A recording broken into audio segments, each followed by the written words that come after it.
Social Science Revision, Geography Chapter 2, Land, Soil, Water, Natural Vegetation, Wildlife Resources. Chapter 1 from Political Science, Indian Constitution. So all of you listen very carefully. So I am going to revise these two lessons from Geography Chapter 2 and from Political Science Chapter 1. First one, I want to discuss the first chapter of land, soil, water, natural vegetation, and wildlife resources. First one, define land.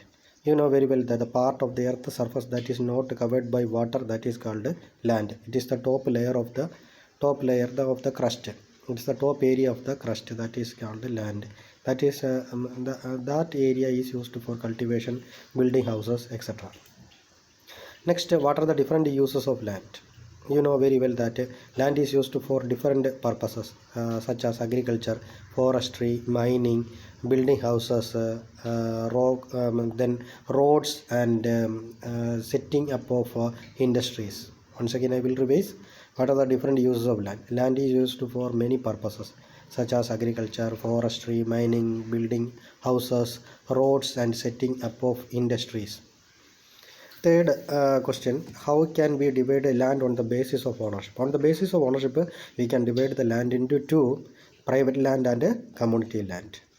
Once again, I want to revise, how can we divide land on the basis of ownership? On the basis of ownership, we can divide the land into two, private land and community land. What is private land? Next question, what is private land?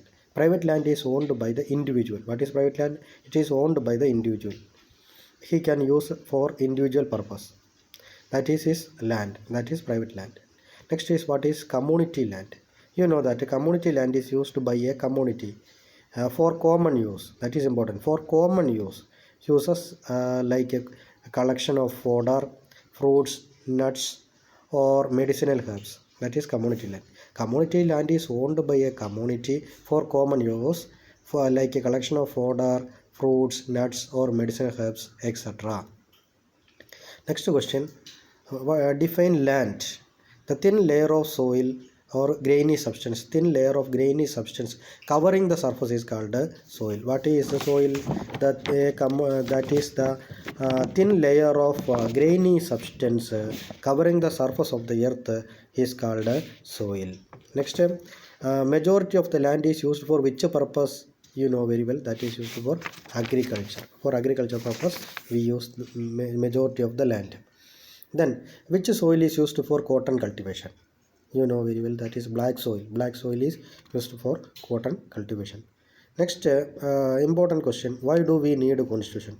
Why do we need a constitution? We need a constitution because it is an important law of the land. First one, it lays down principles and guidelines. Second point. Third one, it specifies on how the government would be elected. Fourth point, it limits the power of the government. Fifth point, it expresses the aspirations of the people. About creating a good society. Next question, why is land considered an important resource? Because land is considered an important resource because it supports agriculture, economical stability, human life, wildlife, forestry, then communication and transportation. So land is considered as an important resource. You know that land is rich in minerals. Minerals are used for many purposes.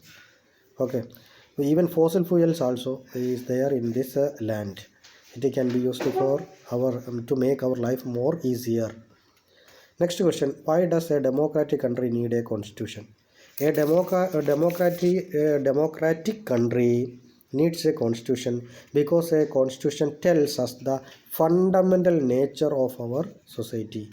Next, a constitution helps serve as a set of rules and principles, that is nothing but a constitution that all persons in a country can agree upon on the basis of the way in which they want the country to be governed. According to the constitution only, the rulers or the elected representatives, they can act and they can rule. So the constitution that controls or regulate the power of the rulers. Next, Which are the factors that determine the land? You know very well that topography, climate, soil, and human factors that determines the quality of that land or determines the land.